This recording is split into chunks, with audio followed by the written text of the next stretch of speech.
To Catch a Killer, 2023, movie ending explained. Who was the real killer?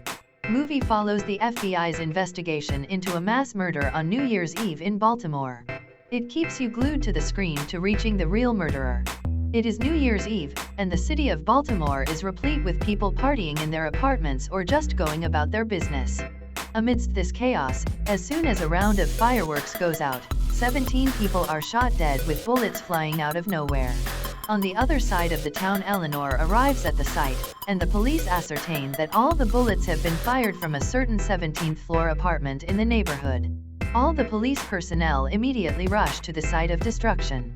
Eleanor, who had by this time climbed the stairs to the 17th floor without a gas mask while resting against one of the walls of the apartment due to ill health, manages to hint at investigating the toilet for any possible evidence of the shooter. The chief FBI investigator, Lamarck, briefs the department about the task they have at hand, finding out the mass shooter, and explains the things they need to keep in mind while carrying on investigations. We get an insight into the lonely life of Eleanor as she returns home that night. However, very early the next morning, she is summoned by Lamarck. While they are still trying to figure out who the killer is, investigators have narrowed it down to a teenage boy, who has confined himself to his room and watches ISIS videos, as their primary suspect. They proceed to zero down on him, despite Lamarck's orders. Unfortunately, the boy jumps out of his bedroom window and dies in the process.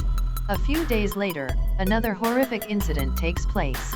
In a shopping mall, a man is seen stealing the clothes of a guy from the male changing room and washing it clean in the sink area of the toilet. Another man spots him in the act and informs the mall security guards about this unaccepted behavior, who try to trace the stranger down. When they finally find him, Lamarck and Eleanor reach the place shortly afterward and are horrified by the nonchalance of the man.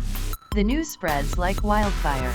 Lamarck and Eleanor come to believe that the shooter has access to old guns and military equipment. While following up, Eleanor and Lamarck visit Dean Posse's mother, Mrs. Posse, at her house.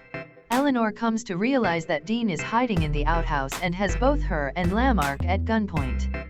When she tries to caution Lamarck about the same, he reaches for his gun and is immediately shot dead by Dean Posse. If you enjoy watching this video, then subscribe to Angel Recaps for the latest movie's explanation. When conversing with Eleanor, Dean Posse confesses that it made sense to him to shoot 200+ people because human beings made a lot of noise, appreciating fireworks display year after year. Eleanor tries to help him, but a police patrol car arrives at the scene. Dean suspects Eleanor of informing the police about his location, while failing, at which she bites Dean in the throat and tears some of the flesh, injuring him. Dean walks away into the night with his guns. Eleanor desperately frees herself and instructs the police about Dean's whereabouts. They finally spot Dean and kill him with a shower of bullets. The FBI negotiates with Eleanor to keep quiet about Dean Posse's death in a police encounter. She is made a special agent at the FBI, and they also agree to honor Lamarck's contributions with a Medal of Valor.